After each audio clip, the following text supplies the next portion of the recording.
বাংলাদেশের চলচ্চিত্রের ভবিষ্যৎ নিয়ে গুরুত্বপূর্ণ ঘোষণা দিয়েছেন সাবেক তথ্য ও সম্প্রচার উপদেষ্টা মাহফুজ আলম।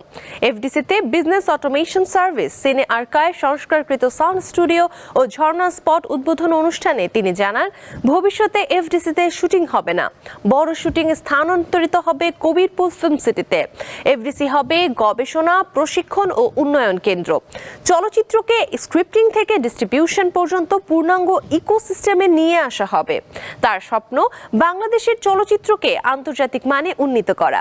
সিনেমা হল বন্ধের প্রেক্ষিতে প্রতিটি বড় শহরে সিনেপ্লেক্স নির্মাণের পরিকল্পনাও রয়েছে। তিনি আশা প্রকাশ করেন, ভবিষ্যৎ সরকার এসব পরিকল্পনা বাস্তবায়ন করবে। বাংলাদেশে একটা গুণগত পরিবর্তন আসতেছে, আপনারা এটা ভেবে রাখতে পারেন। ওই অনুযায়ী আপনাদের কন্টেন্ট থেকে শুরু করে পুরো প্রোডাকশন এবং ডিস্ট্রিবিউশন সিস্টেমকে আপনারা গোছাতে পারেন। সেটা হচ্ছে বাংলাদেশের সিনেপ্লেক্স হবে এবং প্রতিটা বড় মফস্বলে, বড় বড় শহর না, শুধু মফস্বল পর্যন্ত সিনেপ্লেক্স হবে। অনুষ্ঠানে সভাপতিত্ব করেন বিএফডিসি এমডি মাসুমার রহমান। আমার মনে হয়েছে যে আমার একমাত্র সন্তান, সে যখন কোনো সাফল্য অর্জন করে তখন আমার যেমন লাগে, এফডিসির এই আধুনিকায়ন আমাদের স্বল্প সামর্থ্যের মধ্যে আমার কাছে এই অর্জনটুকু অতটাই আনন্দের।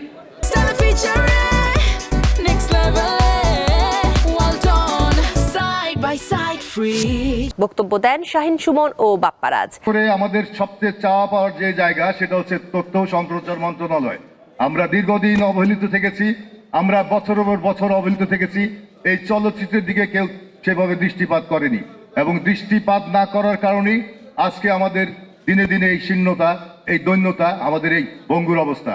যে আপনারা আমাদের দিকে নজর দিয়েছেন, আরেকটু নজর দেন। মাহফুজ সাহেব যাওয়ার আগে যেন আমাদের জন্য এমন কিছু করে দিয়ে যান যেটা ফার্দার এটা ইমপ্রুভ হতে থাকে, চলতে থাকে, সো দ্যাট আমরা এটার ফল যেন ভোগ করতে পারি।